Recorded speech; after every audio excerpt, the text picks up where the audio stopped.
Ceramah kontroversi, Tengku Zul seolah sangat kuat dan tak bisa ditindak.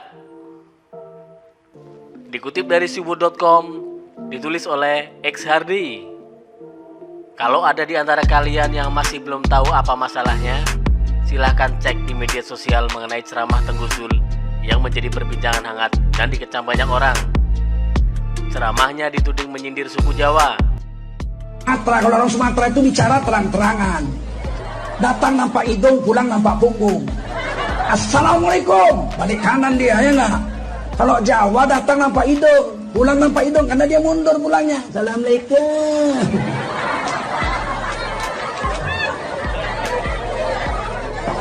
Biarkan kami ustadz-ustadz Sumatera dengan gaya Sumatera, betul? Jangan disuruh kami gaya Solo. Ustadz Solo lain.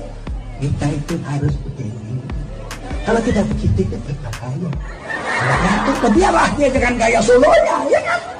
Aku dengan gaya Medan, ku tak senang kau. Kita selesaikan di luar.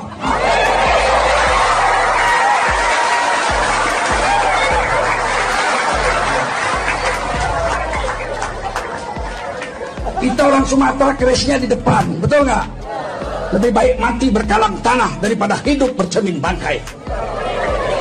Lebih baik mati berdiri daripada hidup berlutut. Pinggan tak retak, nasi tak dingin. Sekali kau tanda, 1000 kali ku tak ingin. Oh.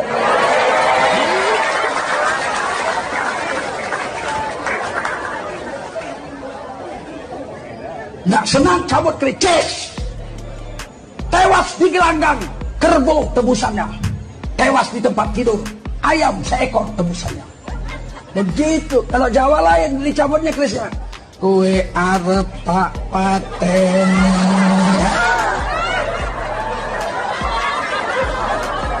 Biarlah dia dengan gaya Jawanya, betul nggak?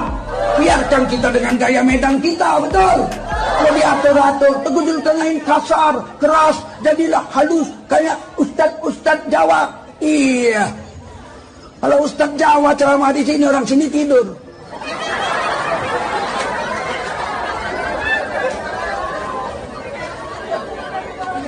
Pulang ke rumah ditanya sama abang-abang sama ibunya. Tadi di sekolah ada apa nak? Pengajian mah, tablik akbar, masya Allah. Ustadznya dari mana? Dari Jawa. Apa isi ceramahnya? Amma ba'du.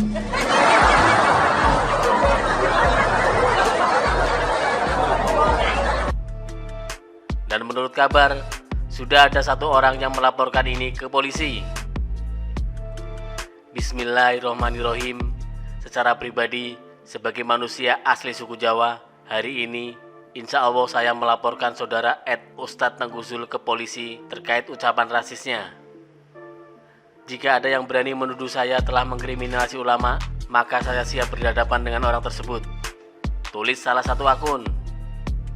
Sementara itu, Ferdinand Hutahian juga ikut memberikan komentar.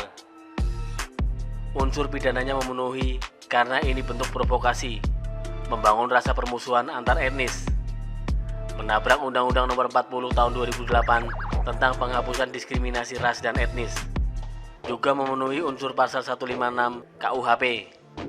Ada baiknya Ustadz Tengku Zul menarik ucapannya dan minta maaf. Begitu isi cuitannya. Kita mungkin sudah bisa menebak apa yang akan dikatakan oleh MUI. Mungkin akan mengatakan itu ucapan pribadi yang tidak ada kaitannya dengan MUI sama sekali.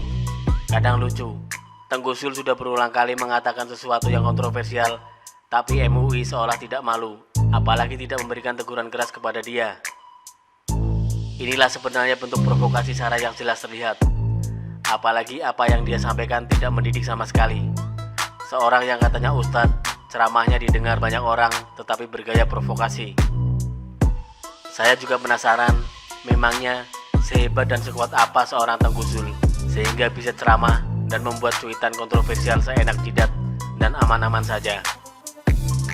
Apakah di negeri ini tidak ada satu orang pun yang bisa menindaknya? Apakah karena dia seorang pemuka agama, lantas diperbolehkan berbuat seperti itu dan kita harus memakluminya?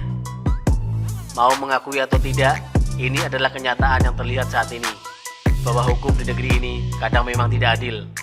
Mulut orang ini sudah berulang kali menebar hasutan, permusuhan serta provokasi, kadang terhadap pemerintah, kadang terhadap orang lain, dan sekarang terhadap suku tertentu.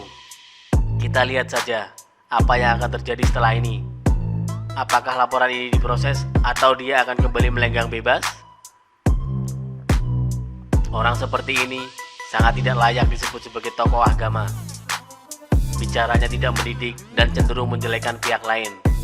Lucunya, masih saja ada yang mau dengar perkataan orang seperti ini. Apakah semua ini akan diakhiri dengan drama minta maaf, mengaku khilaf, dan disertai materai 6000? Kita tunggu episode selanjutnya. Tapi entah kenapa, saya merasa orang ini tidak akan mau minta maaf. Paling dia akan membela diri, tidak bermaksud seperti itu. Berlindung di balik narasi kriminalisasi ulama kalau seandainya ditindak beneran. Atau paling parah ya cuek saja dan menganggap semua sindiran di media sosial terhadap dirinya adalah hal yang tidak perlu dipedulikan. Tengku Zul mungkin memiliki alasan kenapa berani mengatakan sesuatu yang kontroversial dan mengundang masalah. Kalau tidak, dia tak akan berani bertindak sampai sejauh ini, di luar batas toleransi. Hal seperti inilah yang merusak tatanan hidup beragama, berbangsa, dan bernegara. Substansi yang kacau, umat dijejali dengan narasi yang tidak mendidik. Makanya, salut buat mereka yang berani melangkahkan kaki melaporkan orang ini. Kalau tidak diberi pelajaran, rasanya Tengku Zul akan selalu besar kepala, sombong, angkuh, dan bebas berbuat seenaknya tanpa ada yang berani bertindak. Orang ini memang harus sekali-sekali diberi pelajaran agar ke depan tidak ada lagi orang yang seperti ini. Seorang kadrun kalau membuat keonaran masih bisa dimaklumi karena orang kecil, bisa diciduk dan dibungkam. Saya rasa orang-orang sudah cerdas untuk tidak mempedulikan kadrun ini. Tapi beda kalau tokoh atau pemuka agama. Mereka ceramah, dikenal banyak orang, ucapannya diteladani banyak orang, figur publik sekaligus agama. Bayangkan kalau mereka menyebarkan hasutan, kebencian, dan provokasi. Justru mereka inilah yang harus ditindak tegas terlebih dahulu, karena narasi mereka bisa ditiru dan dijadikan teladan. Kalau cuma menindak yang receh, rasanya tidak akan berdampak masif. Dulu dia pernah meminta maaf dan mencabut tuduhannya bahwa pemerintah akan melenggangkan zina lewat RUU penghapusan kekerasan seksual atau RUU PKS.